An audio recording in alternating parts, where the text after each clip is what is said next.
Hello everyone, weekly current affairs quiz programme में एक बार फिर से आपका स्वागत है। तो चलिए आज के सेशन की शुरुआत करते हैं और पहला क्वेश्चन देखते हैं। हाल ही में प्रधानमंत्री नरेंद्र मोदी ने कहां पर 5G सेवाओं का शुभारंभ किया?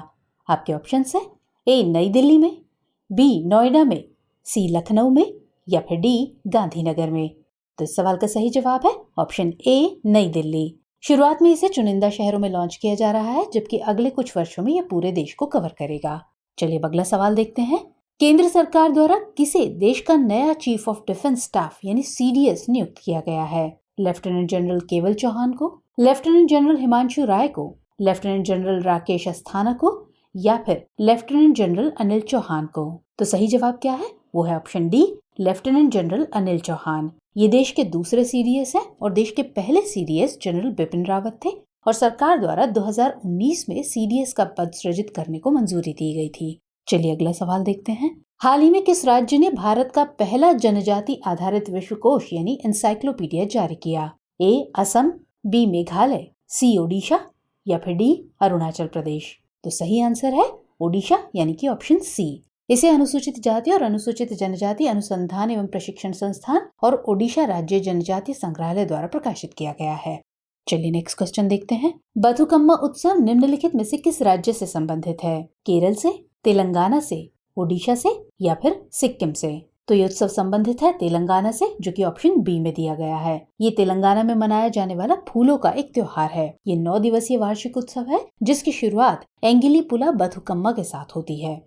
चलिए अब आगे बढ़ते हैं और अगला सवाल देखते हैं। हाल ही में किस प्रसिद्ध अभिनेत्री को वर्ष 2020 के लिए दादा साहेब फाल्के पुरस्कार से सम्मानित किया गया है? आपके ऑप्शंस है ए वैजयंतीमाला, बी अरुणा ईरानी, सी आशा पारेख या फिर डी माधुरी दीक्षित? तो किसे दिया गया है ये अवार्ड?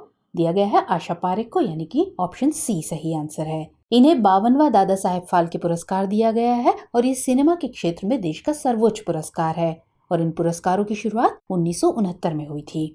चलिए अब आगे बढ़ते हैं। इनमें से किसे भारतीय इतिहास में आधुनिक भारतीय पुनर्जागरण का अग्रदूत कहा जाता है? लाला लाजपत राय को, राजा राम मोहन राय को, दादा भाई नौरोजी को या फिर ईश्वर चंद्र विद्यासागर को? तो सही जवाब है ऑप्शन बी राजा राम मोहन राय। दरअसल बीते 27 सितंबर को राजा राम मोहन राय की पुण्यतिथि मनाई गई। ये 19वीं सदी के प्रभावशाली और महान सामाजिक धार्मिक सुधारक और शिक्षाविद थे।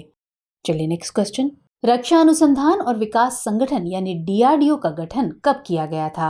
ए 1952 में, बी 1954 में, सी 1956 में या फिर डी 1958 में? तो DRDO का गठन किया गया था 1958 में, यानी कि ऑप्शन डी सही आंसर है। दरअसल हाल ही में DRDO ने ओडिशा के चांदीपुर में एकीकृत परीक्षण रेंज से very short range air defence system missile का सफलतापूर्वक परीक्षण किया। चलिए अगला सवाल देखते हैं। हाल ही में खबरों में रहा नील कुरिंजी क्या है? एक भाषा, एक जीव प्रजाति, एक फूल या फिर एक त्योहार? तो सही जवाब है ऑप्शन सी, यानी कि एक फूल है। नील कुरिंजी का फूल 12 साल में एक बार खिलता है और हाल ही में पश्चिमी घाट में बैंगनी नीले रंग के इस नील कुरिंजी फूलों को देखा गया। इनका वैज्ञानिक नाम स्ट्रोबिलेंथिस कुंथियानस है। चलिए नेक्स्ट क्वेश्चन देखते हैं। हाल ही में किस राज्य द्वारा प्रदेश में चौथे टाइगर रिजर्व को मंजूरी दी गई है? ए उत्तर प्रदेश, बी मध्य प्रदेश, सी राजस्थान या फिर डी पश्चिम बंगाल? सही आंसर है ऑप्शन ए उत्तर प्रदेश। प्रदेश सरकार ने रानीपुर वन्यजीव अभयारण्य में इसकी मंजूरी दी है। इसके तहत ये राज्य के बुंदेलखंड क्षेत्र में पहला बाघ अभयारण्य होगा। चलिए नेक्स्ट सवाल। ग्लोबल इनोवेशन इंडेक्स यानी GII इनमें से किसके द्वारा जारी की जाती है? आपके ऑप्शन है ए विश्व आर्थिक मंच यानी WEF, बी विश्व बौद्धिक संपदा संगठन यानी WIPO, सी संयुक्त राष्ट्र पर्यावरण कार्यक्रम यानी UNEP या फिर डी विश्व बैंक? तो सही आंसर क्या है? वो है ऑप्शन बी, यानी कि विश्व बौद्धिक संपदा संगठन WIPO। हाल ही में जारी ग्लोबल इनोवेशन इंडेक्स यानी GII 2022 में भारत ने 132 देशों में 40वां स्थान प्राप्त किया है, जबकि स्विट्जरलैंड ने इसमें शीर्ष स्थान हासिल किया है। चलिए अब आगे बढ़ते हैं और अगला सवाल देखते हैं। हाल ही में केंद्रीय जांच ब्यूरो यानी CBI ने अंतर्राष्ट्रीय ड्रग तस्करी नेटवर्क को खत्म करने के उद्देश्य से किस ऑपरेशन का संचालन किया? ऑपरेशन विराम, ऑपरेशन इति, ऑपरेशन बाज या फिर ऑपरेशन गरुड़? तो किस ऑपरेशन का संचालन किया CBI ने? ऑपरेशन गरुड़ का, यानी कि ऑप्शन डी सही आंसर है। सीबीआई ने इंटरपोल और नारकोटिक्स कंट्रोल ब्यूरो यानी एनसीबी के सहयोग से ये वैश्विक अभियान चलाया। चलिए नेक्स्ट क्वेश्चन देखते हैं। रोश हसना है एक चक्रवाती तूफान, मकड़ी की नई प्रजाति का नाम, त्योहार या फिर नदी का नाम? तो रोश हसना है एक त्योहार, यानी कि ऑप्शन सी सही जवाब है। ये यहूदियों का एक विशेष त्योहार है जो उनके नए साल का प्रतीक है और रोश हसना का मतलब है हेड ऑफ द ईयर। चलिए अब आगे बढ़ते हैं और अगला प्रश्न देखते हैं। भारत की स्वर कोकिला लता मंगेशकर को किस वर्ष भारत रत्न से सम्मानित किया गया था? ए 1995 में, बी 1999 में, सी 2001 में या फिर डी 2006 में? तो सही आंसर है ऑप्शन सी 2001। बीते 28 सितंबर को इनकी जयंती थी और इनका जन्म 1929 में इंदौर मध्य प्रदेश में हुआ था। ये रॉयल अल्बर्ट हॉल में प्रदर्शन करने वाली पहली भारतीय बनी। चलिए अगला सवाल। इनमें से कौन इटली की प्रधानमंत्री बनने वाली पहली महिला है? A Giorgia Meloni, B Kristalina Georgieva, C Georgia Peloski या फिर डी जॉर्जिया बेलोनी? तो सही आंसर है जॉर्जिया मेलोनी, जो कि ऑप्शन ए में दिया गया है। मेलोनी दक्षिणपंथी नेता है और ब्रदर्स ऑफ इटली पार्टी की प्रमुख है और इन्होंने हाल ही में इटली में आम चुनावों में जीत हासिल की है। चलिए नेक्स्ट क्वेश्चन।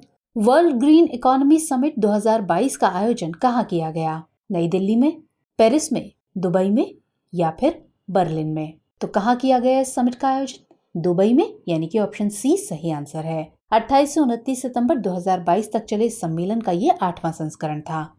चलिए अब आगे बढ़ते हैं। ज़ुरोंग रोवर किस देश से संबंधित है? ए जापान से, बी अमेरिका से, सी चीन से या फिर डी कनाडा से? तो ज़ुरोंग रोवर संबंधित है चीन से, जो कि ऑप्शन सी में दिया गया है। हाल ही में चीन के ज़ुरोंग मार्स रोवर ने मंगल ग्रह के नए आंकड़े जारी किए, जिसके जरिए वहां अरबों साल पहले भीषण बाढ़ आने के सबूतों का खुलासा किया गया है।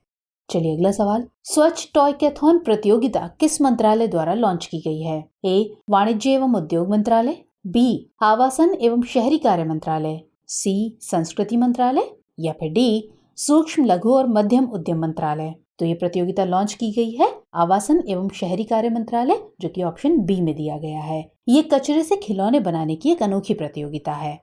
चलिए अगला प्रश्न। इंटरनेशनल ट्रांसलेशन डे कब मनाया जाता है? 30 सितंबर को, 28 सितंबर को, 26 सितंबर को या फिर 25 सितंबर को? तो ये डे मनाया जाता है 30 सितंबर को, यानी कि ऑप्शन ए। 2022 के लिए इंटरनेशनल ट्रांसलेशन डे यानी अंतर्राष्ट्रीय अनुवाद दिवस की थीम है ए वर्ल्ड विदाउट बैरियर। चलिए नेक्स्ट क्वेश्चन। भारतीय पुरातत्व सर्वेक्षण यानी ASI किस मंत्रालय के अधीन आता है? ए गृह मंत्रालय, बी पर्यटन मंत्रालय, सी संस्कृति मंत्रालय या फिर डी पर्यावरण एवं जलवायु परिवर्तन मंत्रालय? तो इसका सही आंसर है ऑप्शन सी संस्कृति मंत्रालय। हाल ही में ASI ने मध्य प्रदेश के बांधवगढ़ वन क्षेत्र में प्राचीन पुरातात्विक अवशेषों की खोज की है और ये खोज ASI के जबलपुर सर्कल के तहत की गई। चलिए नेक्स्ट क्वेश्चन। भारत का पहला एवलांच सर्विलांस रडार कहाँ स्थापित किया गया है? ए जम्मू कश्मीर, बी अरुणाचल प्रदेश, सी मेघालय या फिर डी सिक्किम? तो कहाँ स्थापित किया गया है रडार? ये किया गया है सिक्किम में, जो कि ऑप्शन डी में दिया गया है। ये भारत में अपनी तरह का पहला निगरानी रडार है। चलिए अब अगला सवाल देखते हैं। वेताल पंचविंशति, शकुंतला और सितार वनवास इनमें से किसकी कृति है? आचार्य हजारी प्रसाद द्विवेदी की, ईश्वर चंद्र विद्यासागर की, स्वामी विवेकानंद की या फिर जयशंकर प्रसाद की? तो इसका सही जवाब है ऑप्शन बी ईश्वर चंद्र विद्यासागर। दरअसल 26 सितंबर को महान विद्वान, समाज सुधारक और परोपकारी ईश्वर चंद्र विद्यासागर की जयंती थी। इनका जन्म 1820 में बंगाल के मिदनापुर जिले के बिरसिंह गांव में हुआ था। चलिए आगे बढ़ते हैं और नेक्स्ट क्वेश्चन देखते हैं। RBI अधिनियम 1934 की किस धारा के तहत मौद्रिक नीति समिति के गठन का प्रावधान है?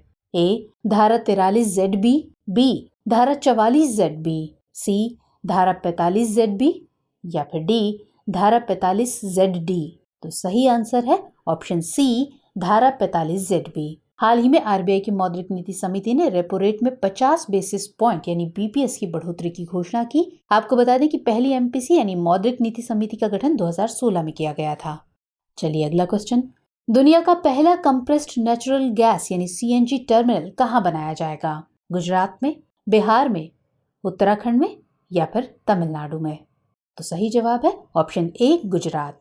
दरअसल हाल ही में प्रधानमंत्री मोदी ने गुजरात के भावनगर में CNG टर्मिनल परियोजना का शिलान्यास किया है और गुजरात मैरीटाइम बोर्ड यानी GMB इस परियोजना में भागीदार होगा। चलिए अब अगला और अंतिम प्रश्न। सिकल नायकन पेट कलमकारी का संबंध निम्नलिखित में से किस स्थान से है? A. गोवा से, B. गंगटोक से, C. डिब्रूगढ़ से या फिर D. तंजावुर से। तो सही जवाब है ऑप्शन D. तंजावुर। यूनेस्को ने हाल ही में 50 प्रतिष्ठित भारतीय विरासत वस्त्रों की सूची जारी की है, जिसमें तंजावुर से सिकल नायकन पेट कलमकारी को भी शामिल किया गया है। तो आज के एपिसोड में इतना ही। मुलाकात होगी अगले एपिसोड में। तब तक के लिए जय हिंद। हमें आपसे ये साझा करते हुए हर्ष हो रहा है कि संघ लोक सेवा आयोग मुख्य परीक्षा 2022 में दुनिया इस हफ्ते कार्यक्रम से आए अंतर्राष्ट्रीय संबंध के 75% प्रश्न